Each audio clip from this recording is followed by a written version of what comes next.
എല്ലാവർക്കും ഗൾഫ് കിച്ചൻ്റെ പുതിയൊരു എപ്പിസോഡിലേക്ക് സ്നേഹം നിറഞ്ഞ സ്വാഗതം. ഞാനിന്നിവിടെ ചെയ്യാൻ പോകുന്നത് നാടൻ സ്റ്റൈലിലുള്ള കൂർക്ക മെഴുക്ക് പുരട്ടിയാണ്. മെഴുക്ക് പുരട്ടി ചെയ്യാൻ ആവശ്യമായിട്ടുള്ള ചേരുവകൾ എന്തൊക്കെയാണെന്ന് നോക്കാം.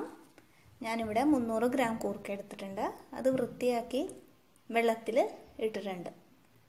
ഇതുപോലെ കട്ട് ചെയ്ത് വെള്ളത്തിലിട്ടതാണ്.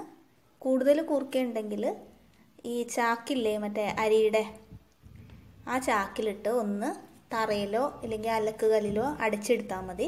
നല്ല ബലത്തിൽ അടിക്കരുത്, ചെറുതായിട്ടൊന്ന് അടിച്ചെടുത്താൽ മതി. അങ്ങനെ ആകുമ്പോൾ കുറച്ചൊക്കെ ഒരു അരഭാഗത്തോളമൊക്കെ ഈ പുറത്തുള്ള തൊലി പൊളിഞ്ഞു വരും. അങ്ങനെ ചെയ്യുന്നവർക്ക് അങ്ങനെ ചെയ്തെടുക്കാം. ഇതിപ്പോൾ ഇവിടെ ആയതുകൊണ്ട് അത് കാണിച്ചു തരാനുള്ള ഒരു സൗകര്യവും എനിക്കില്ല. ഇനി വേണ്ടത് ചതച്ച ഉണക്കമുളക്, പൊടിയല്ല, ഉണക്കമുളക് ചതച്ചത്, കടുക്, പിന്നെ എണ്ണയോ ആവശ്യമുണ്ട്, ഉപ്പും ആവശ്യമുണ്ട്. ഇനി നമുക്കിതെങ്ങനെയാണ് ചെയ്യുന്നതെന്ന് നോക്കാം. അടുപ്പത്തൊരു ചട്ടി ചൂടാക്കാൻ വെച്ചിട്ടുണ്ട്. എൻ്റെ കയ്യിൽ ഇരുമ്പ് ചട്ടി ഉള്ളതുകൊണ്ട് ഇരുമ്പ് ചട്ടി വെച്ചിട്ടുണ്ട്. ഇപ്പം നിങ്ങളുടെ കയ്യിൽ ഉണ്ടെന്നുണ്ടെങ്കിൽ ഇത് തന്നെ വെക്കുക. ഈ നോൺ സ്റ്റിക്കിൽ ചെയ്യണേലും ടേസ്റ്റ് കൂടുതൽ ഇതിൽ ചെയ്യുന്നതായിരിക്കും.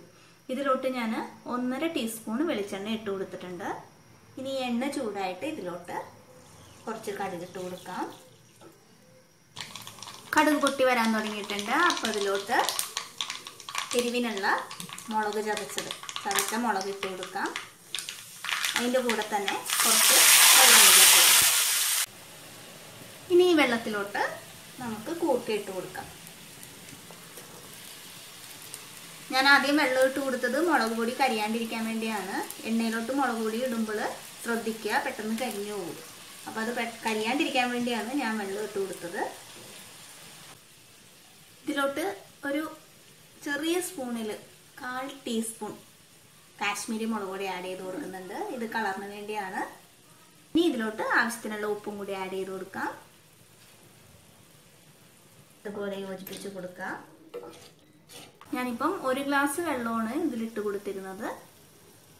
ഈ വെള്ളത്തിൽ കിടന്ന് ഇനി കൂർക്ക വെന്ത് വരണം. അപ്പം ഒരു 10 മിനിറ്റോളം എടുക്കും ഇത് വെന്ത് വരാൻ. തിളച്ച് കഴിഞ്ഞതിന് ശേഷം മീഡിയം ടു ലോ ഫ്ലെയിമിൽ വെച്ചിട്ട് ഇത് അടച്ചു വെച്ച് വേവിക്കാം. 10 മിനിറ്റിന് ശേഷം നമുക്കിത് തുറന്നിട്ട് മിക്സ് ചെയ്ത് കൊടുക്കാം.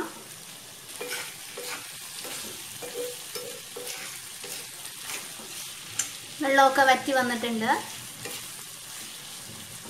ഇനി നമുക്കിതൊരു സെർവിങ് ഡിഷിലോട്ട് മാറ്റാം. നിങ്ങൾക്ക് വേണമെന്നുണ്ടെങ്കിൽ കുറച്ച് പച്ച വെളിച്ചെണ്ണ കൂടി ഇട്ട് കൊടുക്കാവുന്നതാണ്. ഞാൻ ഇട്ട് കൊടുക്കുന്നില്ല.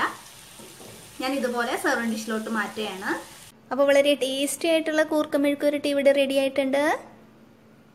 തൊലി കളയാനുള്ള കുറച്ച് ബുദ്ധിമുട്ട് മാത്രമേ ഉള്ളൂ. ഇത് ചെയ്ത് കഴിഞ്ഞാൽ നല്ല ടേസ്റ്റിയാണ്.